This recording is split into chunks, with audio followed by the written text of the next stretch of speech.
感动时刻，我们带您快来认识抗癌歌手彭兆宏。他曾经参加5等奖客家歌曲比赛，得到了4度5冠。不但是歌唱比赛的常胜军，创作客家歌曲更是得奖无数。不过就在民国86年的时候，彭兆宏却发现罹患了血癌，幸好是有家人还有朋友的支持，那么让他更加的乐观，成功抗癌。现在还组成了单车队，征战无数，也迎向了另一个人生巅峰。弯弯嘅山路啊，头一山，长长嘅什么呀，上山去扎茶。歌声清新嘹亮，他是有抗癌歌王之称的彭兆宏，不但是歌唱比赛的常胜军，创作客语歌曲更是得奖无数。48年次的彭兆宏是新竹关西客家人，正职是修车师傅，曾经参加5等奖客家歌曲比赛，得到4度5冠。86年时发现罹患血癌，后来经过弟弟捐赠骨髓移植抗癌成功。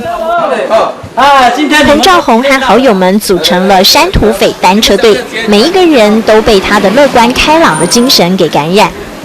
15个小时，很累呢。身上的奖牌全都是彭兆宏参加铁人3项自行车赛的战绩。就算曾经和死神近距离搏斗，他还是坚强面对。发高烧可以发高烧到41度，那整个墙都会像抖动，对，人会歇斯底里，这样没办法控制自己的情绪。住院时陪伴着他的是这一台儿子买的录音机，用歌声抚平病痛。陪我骨髓移植啊，长庚医院他也是住加护病房，我去照顾他啊，没有我他也不行了。对，我以后老了没你也不行。捐的人，家人的爱更胜过一切。彭兆宏的妻子想起当时，眼泪还是忍不住掉下来。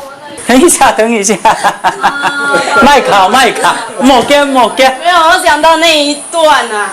来了，哭出来嘛。他就哭得稀里哗啦的了。我是眼泪都没掉了，我就回去我说都软了。我说妈妈你不要哭了，我不会死啊！我就跟他讲这句话，我说我把它当感冒。鸡蛋那么大。因为有了家人和朋友的支持，让彭兆宏更加珍惜彼此。谁先？我先，爸爸先，妈妈加油 ！Go！ 每次车队出游就是这样的盛况。彭兆宏最爱拥抱大自然。生命之路就像骑车一样，可能遇到颠簸，但是彭兆宏拿出客家精神，不服输，乐观以对，要继续走向更宽广的人生。修车师傅站上人生舞台，认真生活，曾悠悠唱出客家情怀；努力抗癌，曾坚强演绎客家坚韧。从歌王到铁人，彭兆宏活出精彩的感动时刻。